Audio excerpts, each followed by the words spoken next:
Hi, Dr. Mike Kordecki again. So I want to walk you through the proper way and the improper way to do a gluteal bridge. Believe it or not, most people in the health club situation don't do it correctly. It's very difficult unless you really know what you're doing and you have the proper equipment. So what I'd like to do is I'd like to demonstrate first the proper bridge. When I lie down on the bench, which is not very comfortable because the bench is cutting into my shoulder blades, if I do the bridge correctly, both of my hands will move together. As I drop down, my top hand will rise with the lower hand, and I'll move up and down in this fashion. This is actually the correct way to do a gluteal bridge. Most people, however, do not do that. Watch my hands again closely and watch my bottom hand move and the top hand stay still. Most people lever from their spine, moving up and down this way, which causes excessive motion in the spine and not really pure motion at the hips. So the way that people commonly do this with an exercise bar, and this is very cumbersome, so if it looks awkward, I apologize, but that's exactly what it is. They go ahead and they roll the bar up their legs, they place it across their pelvis, then they go ahead and try to push up onto the bridge bench. They get it across their hips, and again, most people, watch my hand position. This is very uncomfortable, by the way, across my hips, is they're going to push up and down from their back this way instead of pivoting the correct way. Even if I pivot this way, there's a tremendous amount of stress across my low back, and to be honest with you, it's very uncomfortable across my pelvis and hips. That's why the G-Max Gluteus Maximizer is the perfect machine to do the perfect resisted gluteal bridge. Hi, I'm Dr. Mike Kordecki. Today we're going to introduce a brand new piece of equipment called the G-Max Gluteus Maximizer. This is a machine that's designed specifically to perform the resisted gluteal bridge. This is going to be the proper way to do a bridge. We've already shown you the improper way to do it and all the way that people substitute while attempting to do a resisted gluteal bridge. First off, in the gym, people are always using the Smith machine to try to do a resisted gluteal bridge, either with a bench perpendicular to them or a large exercise ball. They also use just a freestanding bench, and they attempt to sit on the floor, roll a 45-pound bar up their lap to the pelvis. They use either a balance pad or some other form of padding such as towels, and they attempt to bridge by putting their shoulders on the bench, perpendicular to the bench, and push up. When they're doing this exercise, it's very easy to substitute by using the low back. It puts a tremendous amount of strain on your upper back where the bench cuts into you. Also on the Smith machine, when people are doing that exercise, it's difficult to get in and out of because of the position of the ball or the bench in relation to the machine. The other thing people that try to do is use handheld weights or weight plates across the hips or across the lap in attempting to do a gluteal bridge. All of these techniques are difficult to do, they're somewhat dangerous, and they're very ineffective. Last but not least, we've seen people using the leg extension machine. They crawl between the upper pad for the legs and the lower pad for the lower leg, and they attempt to put it across the pelvis using the upper bench across the shoulder to try to bridge. That's a very dangerous way to try to perform the exercise, and people have actually gotten trapped in the machine in doing so.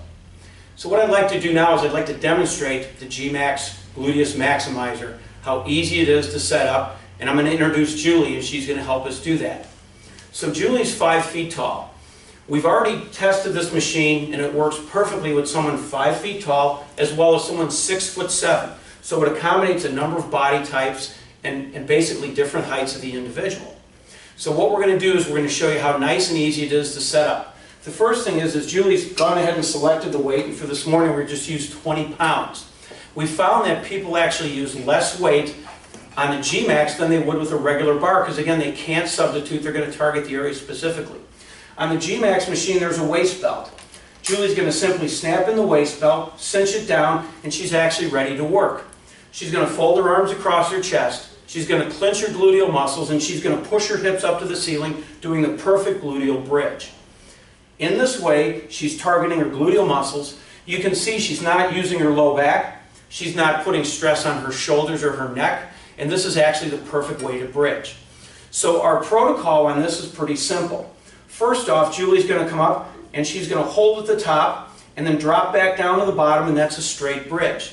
But we can also do a variation of that. Julie's going to push up, she's going to lift 1 foot about 1 inch, and she's going to hold and then set it down and pick it back up again, and this way she can isolate her right gluteal muscle. she can certainly do the same thing with the left. The other variation is a stepping exercise, where she's going to move back and forth. She'll lift the left leg an inch, she'll lift the right leg an inch, she'll lift the left leg an inch, and lift the right an inch while she's attempting to maintain that gluteal bridge exercise. The other thing your personal trainer can do with you is while holding the gluteal bridge, Julie can work various exercises with her arms. She can push away, she can pull in, push away, and pull in. Thus, she kicks in more of the muscles of the core and abdominals. Go ahead and sit down, Julie. The other thing that we can do is have the person using handheld weights or rubber tubing as resistance in a number of different planes of the shoulders. So we can see that the head is on the bench, the buttocks is on the bench, and the waist strap is on.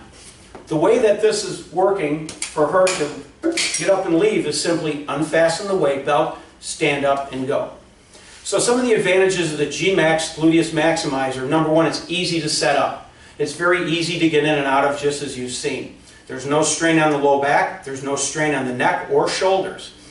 There's no pelvic pain created by that heavy bar laying across the bones of the hips.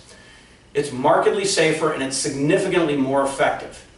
Next, what we're going to do is we're going to talk about all the different sports that are relative to using the G-Max to strengthen the gluteal muscles and the importance of the gluteal muscles on normal knee alignment and low back issues.